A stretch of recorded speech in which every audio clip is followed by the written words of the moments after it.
curious, for those of you in the audience, how are you guys doing today? Oh, come on, you have such low energy, really? How are you doing? One more time, how are you doing? All right. I realize I'm standing between you and lunch. However, I did fly from New York to give this talk, so I don't want to actually advocate to lunch so fast. But I'm just curious also, how many people were at Funding the Commons in Paris and heard me talk there? No one. A few of you. All right. Well, this is a continuation of that conversation that I started. And I'll just cut to the chase. By the way, I don't know if could you lower the lights for a second so that people could see the picture I brought with me? If you could bring out anyway, if the lights were down, you'd see that I bring with me when I speak a photograph I took of the Milky Way rising. Because no matter where we go in the world, I took that at 4:04 in the morning in Middle Caicos in the Turks and Caicos Islands a few years ago. Because that was all the light that was there was planetary light and starlight. And that was the light there was no man-made light. And there are times, no matter how busy you are as a builder, how hard you are working as an investor, to take time for yourself. You know, no one really seems to teach in business school the idea of self-love. No one seems to teach the idea of being there for you. And when you have like what we call a fucking crazy schedule, to breathe and to be present, you know, that becomes really important. And sometimes, you know, if you drive yourself so hard and you work so hard that you die on the job, well, what are you doing? So it took me a while to appreciate the magical, mystical beauty of being present. But it's through interconnecting with the stars that I think you could find divine guidance. And, you know, my life has been a series of coincidences, serendipity, and synchronicities that come together. It took a while for me to admit it. I mean, how many people here are driven by their own intuition? Just curious. And how many people here, well, they can feel something, they can't touch it, but they know something is going to happen. They just know something is going to be, they need to do something because they feel the calling to do it, right? So that is what my life has been along the way, although I used to ignore some of those signs. And the whole idea for me doing stuff in the public good, the one thing I will tell you, if you do it right, you could bring upon radical change. Radical change. That if you do a project that you feel aligned with, sometimes there are consequences that are crazy. So just randomly, and those of you who heard me talk in Paris, you can't answer this, but how many people in this room today, in the last 20 years or so, have used, I don't know, things like Telegram or WhatsApp or Messenger and called somebody on it? Just curious. And how many people here paid for that? You're welcome. That's what I did. That came about from a dream that I had. So about 26 years ago, I don't know when 1995 was, but in 1995, I had this crazy idea to create what became the first phone network on the internet, 7 years before Skype. And for those of you, 1995 was when you guys were in elementary school, so I get that. But others, you know, for me, I've been doing this for a bit of time, and I created a phone network by accident from my own passions. And over time, it went from, and by the way, back in 95, basically, if you set up your computer with dial tone and dial up, that's no broadband, you had the opportunity to call through my server in New York. So if you're sitting in Berlin, if you had a setup, you can actually make a phone call to New York, or you could make a phone call to a friend in LA or someone in Tokyo. So you needed a setup, and you were gaining access. So we were giving peering, if you will, to a common good. That network kind of scared the phone companies. So I did that as fun. I thought that would be a fun thing to do. I had a day job. I worked on Wall Street, and this was a complete distraction. I'm talking about doing stuff with no business model. No. I mean, this, by the way, had no quality of service. I mean, this barely worked. But it was a proof point of what the future could be. And so I'm doing this, minding my own business, and out of the blue, I got written up all over the world. I launched this in October of 95. By December 95, the world media picked up on free world dial-up and made it much bigger and broader. I mean, Sunday Times of London, I think it was in November, they had a story about Bill Gates and the road ahead. On the back page of their business section, there was a story about free world dial-up and the death of British Telecom, the threat to its existence. And it was just radically crazy, because I knew the truth. We were not scalable. And by the way, one of the things I learned is that do things that are not scalable, is you scare the crap out of people. Because you think you want to grow and become a unicorn, but you don't realize it's the small steps along the way that make the magic. So for me, I minded my own business. I had a day job, which I didn't like. By the way, inertia and I were not friends. And I just give you a life lesson of mine that if you feel inertia in a relationship or at the work that you're doing, get the fuck out.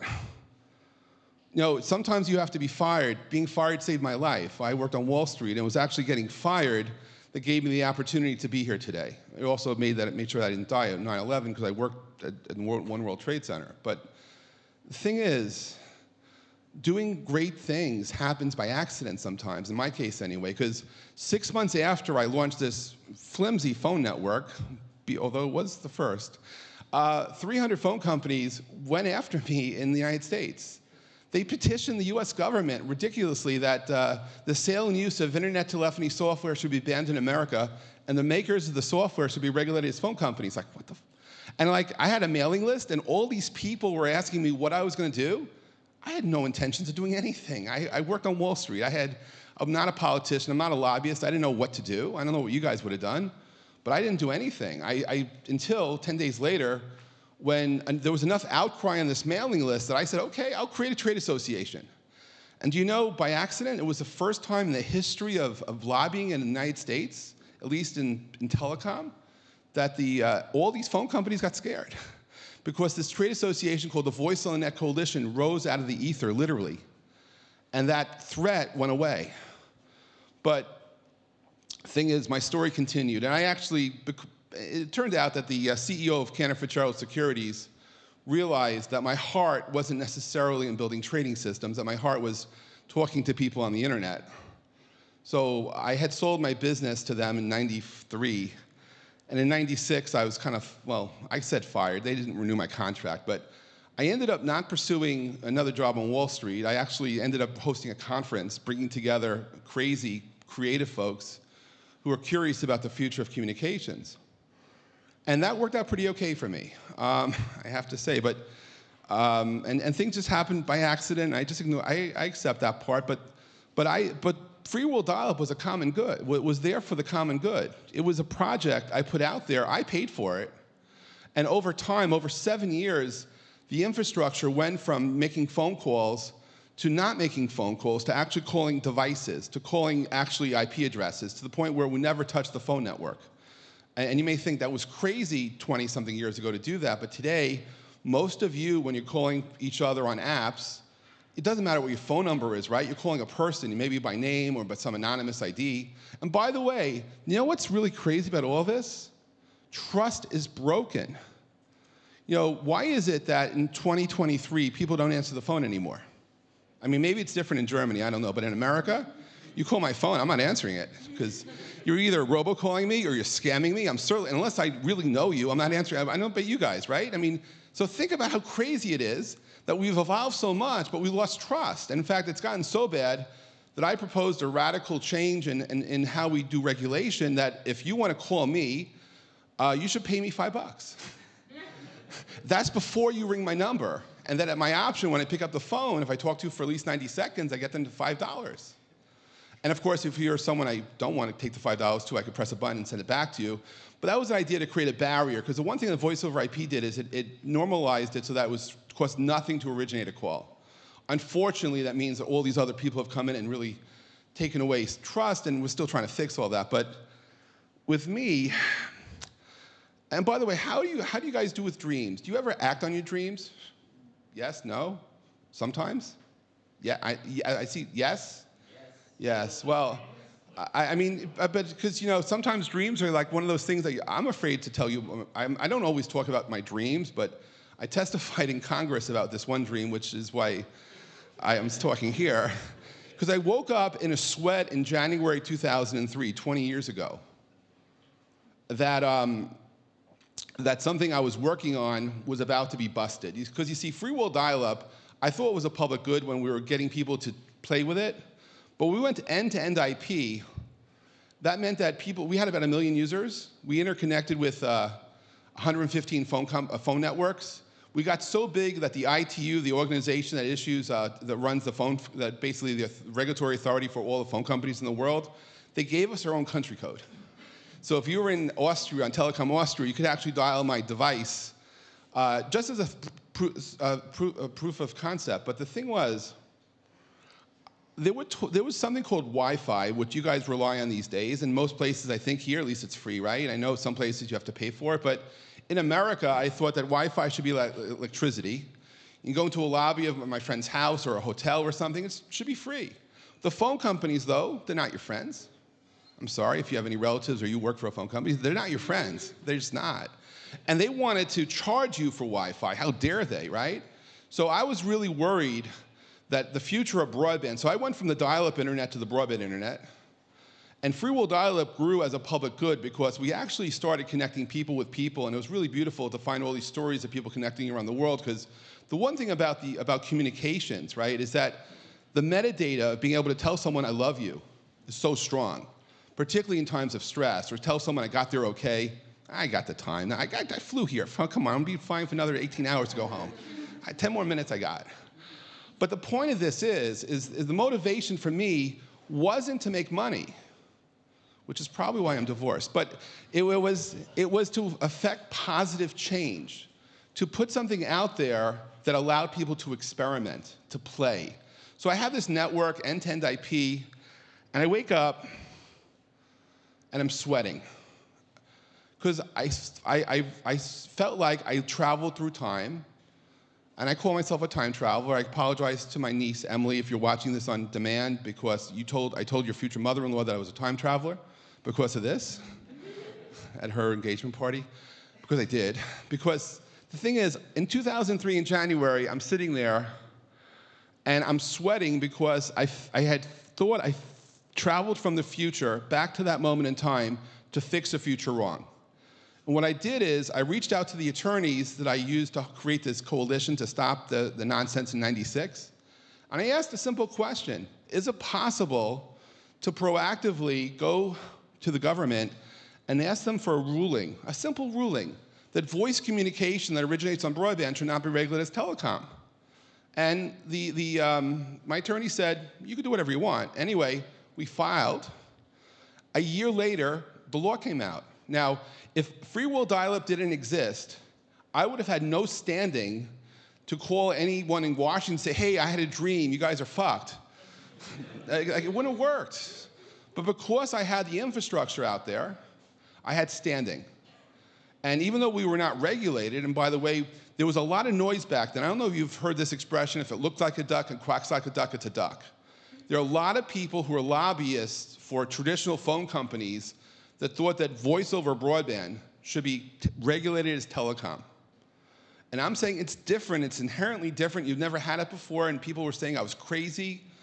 And anyway, my business I had made no money from that, but I pursued this. It took a year, and in February 5th of 2004, the Federal Communications Commission, the authoritative source for telecom laws in America, they issued something called the Pulver Order. I'm the Pulver of the Pulver Order. And have made it very clear that voice on broadband should not be regulated as telecom, which is why these days, can you imagine the pandemic when you worked from home, studied from home, and stayed at home? Every time you did a session with video or voice with a friend or someone, you had to pay for it? You're welcome for that too. Because that's the thing, if you're doing something for the public good, there could be radical change that happens because sometimes laws catch up. Sometimes regulatory laws need to be changed, because not everything is thought about. And so I'm always was fighting lobbyists, but I didn't mean anything bad by what I was doing. I just wanted to keep them on the toes. And so I'm very happy to say that this year I started a new project, and that's to celebrate the 20th anniversary of the Pulver Order next year, is I brought free-wheel dial-up back to life, except with a twist. I'm doing it with FWD with the number 3, and I'm looking at it as a place for radical innovation once again. Years ago, equipment vendors, people that were buying, you guys may have seen PBX's phones, almost every phone system these days is IP-based. So those vendors were using free will dial-up as its testing network. I didn't charge for it, so it was just all free. But what I really love to see in telecom is the ideas of creativity and innovation, two words you never hear uttered. Innovation is usually outsourced. It's never insourced. What I'm looking to do is to create a permanent 24/7 by 365 hackathon where anyone who's creative could come onto this network and define a service. You want to connect to OpenAI, you want to create an AI service that makes a call that tries to do this, you can. Because I think the future of communications comes from the users. It will come from Gen Y, it will come from millennials. You know, I spoke at Oxford Blockchain Week in London in June in front of 800 kids who self-organized this conference. And afterwards, I spoke to so many students who had no idea why service providers exist. I kid you not. I mean, I immediately went to talk to my friends at Deutsche Telekom and AT&T. I said, your future is screwed. Because people don't see value because they're communicating to you via apps. And they don't understand that. So I said, you need to do hackathons and go to those students. You need to have both non-technical leaders and technical teams working together to create services. You know, 30 years ago, 20 years ago, 10 years ago, if you wanted to have a service on a phone network that offered sports news or weather or horoscopes, you would have to spend millions and millions of dollars of hardware infrastructure and put it inside those networks. These days, it's all software. If you're a developer, if you know how to write in Java, you could create some really cool services that could then be used by carriers, and by you too, to make it more relevant for you. All you have to do is allow that change to happen, for you to be that change, for you to have the motivation to affect positive change. And I'll tell you that not every great idea has happened yet. You know, a fork of free will dial-up, and I should mention that all the stuff I worked on was all in open source. And I'm very happy to see that we're finally getting to a world where people who are contributing to open source get to be compensated. Like, why not? I mean, if you ever own your own GitHub, why not be paid for what you've contributed? I mean, I'm very happy to say that I actually am using Cello to invoke some innovation on Free Will Dial-Up 3 because I wanted to say thank you for them supporting what I'm doing, and we're playing. And I think that as we experiment this, and there's a new term out there I found in Silicon Valley called DePIN, which is about decentralized networking. The reason that you needed this new term, if you have any friends in telecom, tell them, whisper in their ear blockchain, and you'll see them cringe.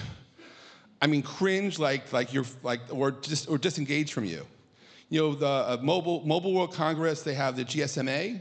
You know what the blockchain working group is called at GSMA? They couldn't call it blockchain, they call it DLT. And not even, they call it the DLT working group, not the distributed ledger technology. They have to call it the DLT, not to be offensive. But I'm really fascinating these days about the intersection of telecom, which is mostly VoIP, and AI, and 6G, and blockchain to see where it goes. And I think the future is truly unbounded. If you're a developer, now is a great time to come in and play.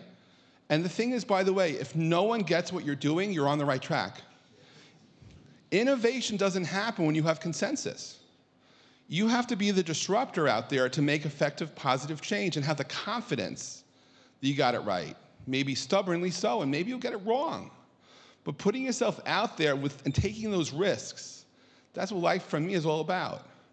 You know, you can go to the same job every day and get bored to hell and die, or you can make positive change. You choose for that. I mean, if you want to be someone who's going to be a disruptor in the most positive way possible, you know, I'm an envy of you. I mean, that is amazing to have the confidence to make that stuff happen. It took me forever to understand that we all can make a change, that one person can make a difference. It may take an entire room full of people to change things overall, but if you have an idea, nothing is impossible. I mean, if someone would have told me that going to Washington in 1 year's time, getting a law to come out was not going to happen, maybe I wouldn't have ventured on it, but I did.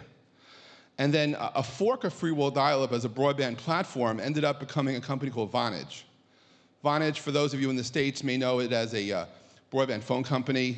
For me, it was a very accidental thing, but because I started out in one life, started another, and it went public years ago. And then randomly during the pandemic in November 21, Ericsson bought it for $6.2 billion, and I started that company, like, what?